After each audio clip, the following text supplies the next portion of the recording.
the social experiment to see if Malayans would conform. There are 3 collaborators involved in this social experiment. The first one is pretending to be a utility worker. His job is to offer alcohol to students before they tap inside the building. The other 2 were tasked to race to the front of the line before the selected subjects arrived. The subsequent students after the 2 collaborators were the subject of the experiment. Let's see what would be Malayan's reaction to this prepared setup.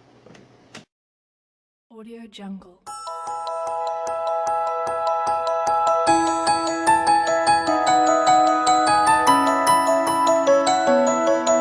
Audio Jungle.